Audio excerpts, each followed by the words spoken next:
Hidden under a stone throughout the long winter months lies the newt, dull at this time of the year, both in brain and in appearance, unwilling to stir, but not quite insensible.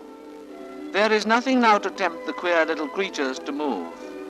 But when the springtime comes, the sun wakes the countryside to beauty and activity. Then the newt wakes up too and feels a call to life and romance.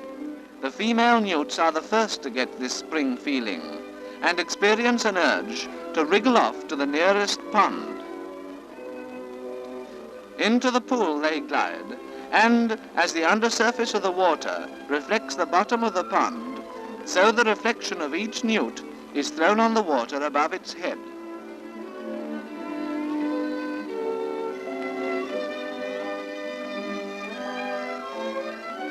Newts are amphibious and can live just as well in water as on land. In the pond, they soon lose their dull winter appearance and become very attractive in spotted suitings that are all the rage at this time of year. They hunt greedily about for insects and worms, which they devour in order to grow fatter. For gentlemen newts are like the owners of eastern harems and admire a tendency to plumpness. This lady is certainly leaving no worm unswallowed in order to achieve sex appeal.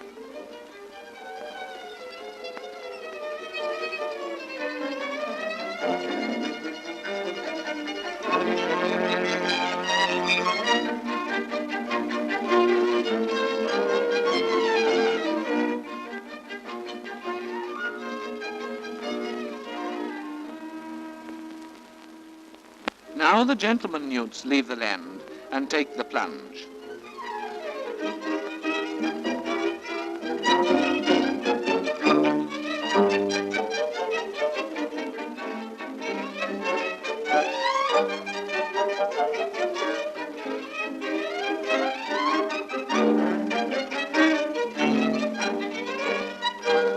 The coats they wear to go a-wooing are amazingly attractive, all glittering and brightly colored. Their chief decoration is, however, a wonderful crest which runs along the back from head to tail.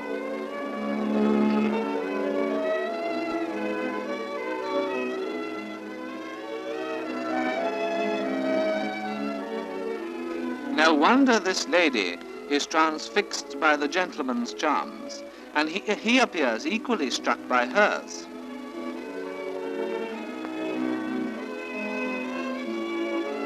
For a brief time, the pond is the honeymoon home of the newts, a center of romance. But alas, in the newt world, marriage is brief and divorce certain. One by one, the newts leave the pond, hardly pausing to cast one longing, lingering look behind before they take once more to dry land.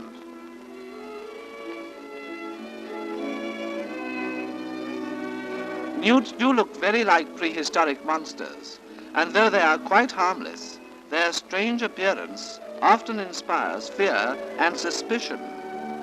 Meanwhile, down in the pond can be found reminders of the romance of the newts. Tiny crystal eggs attached to the water weeds and rolled up in leaves to hide them. The dark pot, which is the future newt, soon begins to develop, and after a little changes shape, becoming a kind of crescent.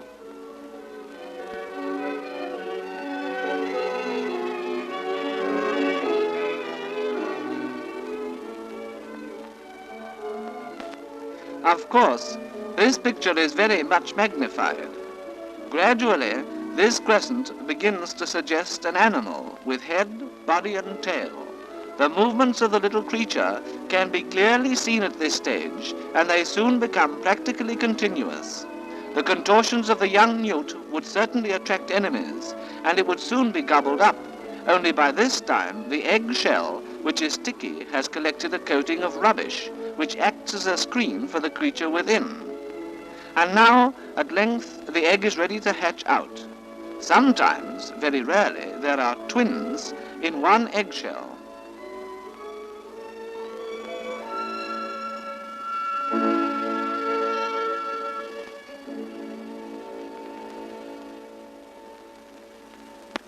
newt, when it hatches, usually forces its way suddenly through the egg, which is still fastened to the water weed. Sometimes, however, the inner shell of the egg falls out of the dirty outside cover, and in this case the newt hatches out even more quickly. A newly hatched newt tadpole is just a head and a tail. There are no limbs of any kind, but on each side of the head is a bunch of gills through which the tadpole breathes. Soon a pair of forelegs appears. These legs are very easily broken and do not in any way improve the appearance of their owner. Next come the hind legs. If you look carefully, you can see some tadpoles in the picture have got their hind legs. The others have got them just showing on each side of the tail, but not yet grown. The one in the middle now has all four legs fully developed. Gradually, the tadpole grows more attractive in appearance. It is now perfectly equipped for enjoying life in the pond, having a powerful tail with which to swim and well-formed limbs on which it can scramble about among the water weeds. Each tiny foot is perfectly made, though so delicate and transparent that we can see the blood circulating through the tips of the toes.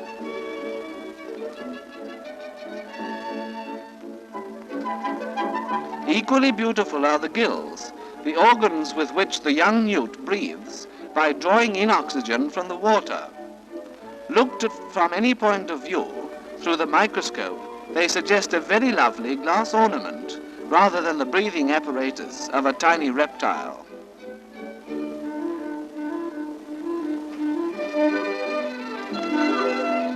But the gills gradually get smaller as air-breathing lungs develop inside the tadpole, which is now rather plain in appearance.